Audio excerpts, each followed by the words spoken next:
Hello everyone, I'm Brad from Make It, and today I'll be building this TV stand using plywood and free pallet wood.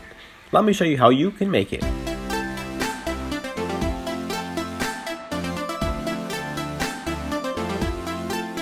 I began by cutting my sheet of plywood into more manageable pieces before bringing it inside. I'm using one full sheet of 3/4 inch sanded pine plywood. This type of plywood is super easy to work with. It comes in pretty straight pieces and is very affordable. I will be painting this plywood, so I don't need any of the fancy stuff. I continued to make the rest of my cuts on the table saw, but before I could assemble the TV stand together, I needed to cut out the tracks for the sliding door. To do this, I used my router with a straight trim bit. I set my appropriate depth for the bottom track. I then clamped down a guide fence using a piece of scrap wood, which allowed me to get a nice straight cut for my router.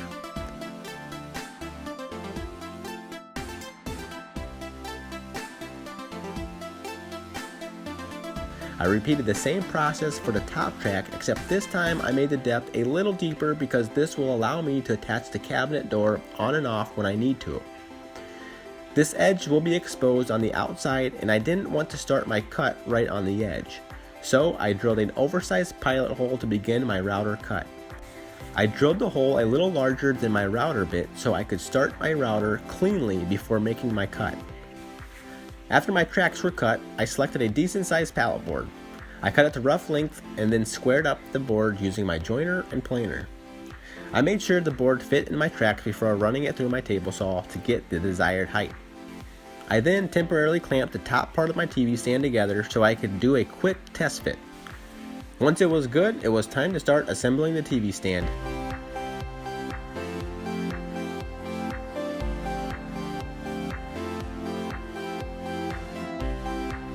I used a combination of pocket screws and wood screws. This plywood will be painted and I can cover over any holes with wood filler. I also made sure to put any pocket holes I use in a place where it won't be seen. I used the rest of the 3/4 inch plywood to make my drawers. I cut the left and right side first. For the back and front side of the drawer, I needed to take into consideration the thickness of the side pieces of plywood and the drawer slides, which is exactly 1/2 inch per side.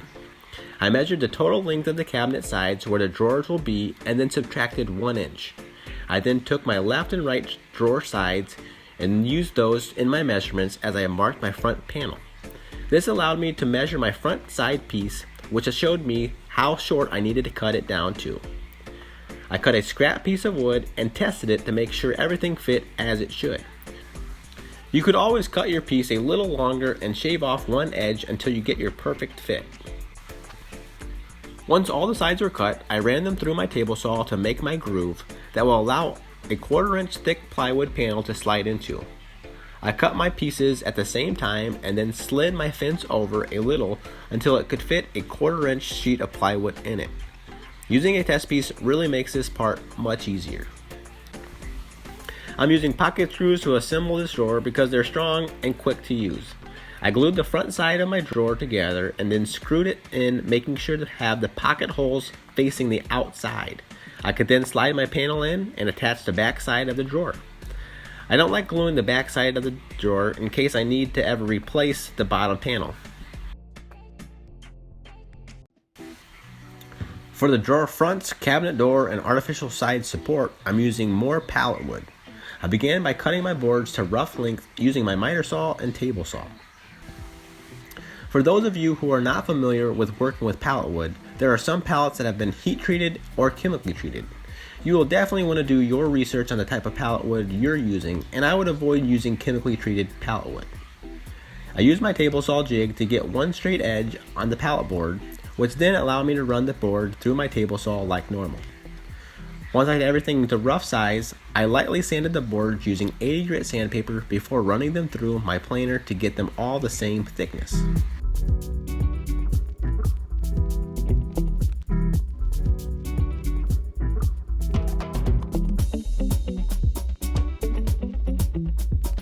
Working with pallet wood can be a little unpredictable. I ran into a small problem when I found a board with a massive crack in it. You could cut and plane a new piece of pallet wood, or you can completely rip it apart and glue it back up with clamps, and then you're good to go. I'm just dealing with pallet wood here, so it doesn't need to be perfect. Any imperfection you make just adds to the character. Once everything was planed down, I could start to glue up my panels.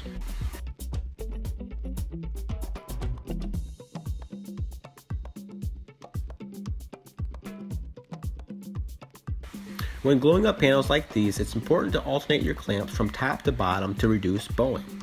And to take it a step further, I taped the bottom of 2x4s using packaging tape and clamped them across my panels as well.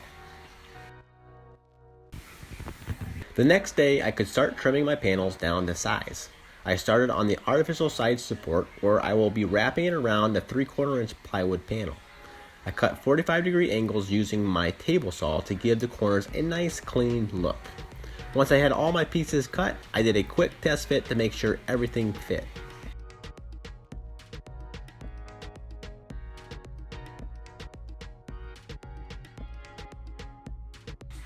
I moved on to squaring up my drawer fronts and cabinet door using my table saw and miter saw. To open the drawers, I cut out a notch on the top using the same template from my previous project. For the feet of the TV stand, I made a template out of plywood and then traced 8 pieces out on a pallet board. I cut those pieces out using a jigsaw. I added an identical piece of plywood between the pallet wood pieces and glued them together. After the glue had a chance to dry, I flushed up the edges using a sander, and I really liked how this turned out. I used a rabbiting bit that has a bearing at the end of it to cut a slot out in the back to allow a 1/4 inch sheet of backer board to sit in it. Next, I moved on to filling my holes, cracks, and any other imperfections using wood filler.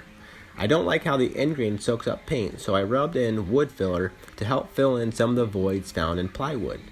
You could also use edge banding here, but I found this is to be a cheaper option, and I just made sure to sand the edges real well. I sanded everything down using 80, 120, and 220 grit sandpaper. Also, if your joints aren't perfectly lined up like mine is, then just flush it up using your sander. Next, it was on to painting. I chose white because I liked the contrast with the natural reclaimed wood. After the paint had dried, I could attach my pallet wood panels with wood glue.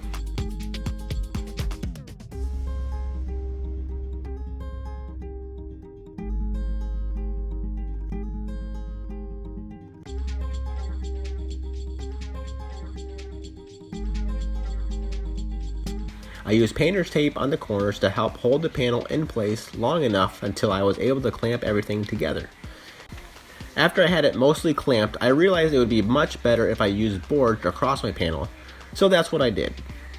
After the glue dried, I touched up the corners with my sander and sanded down any leftover glue residue.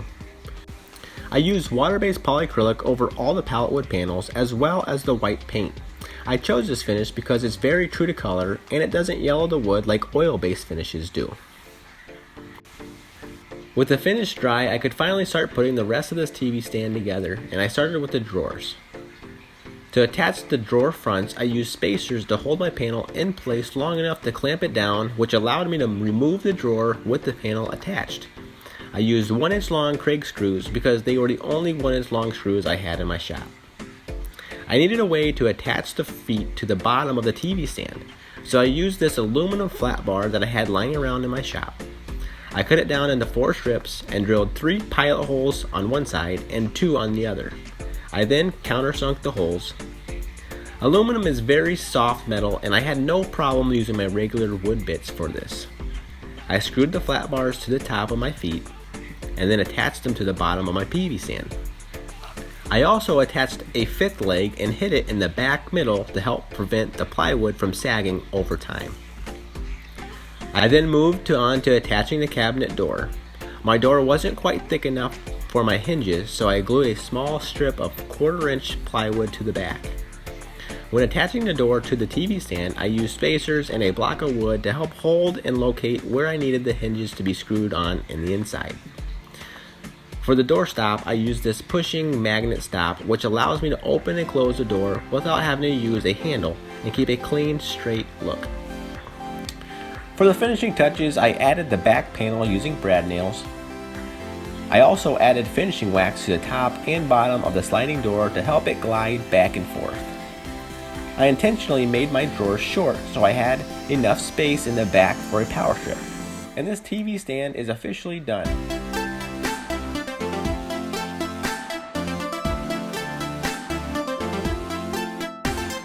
Thank you all for sticking around and watching my video. If you liked what you saw, hit the thumbs up button. Also, if you want to see more videos like this, then subscribe. That's all for this one, and I'll catch you on the next one. Bye.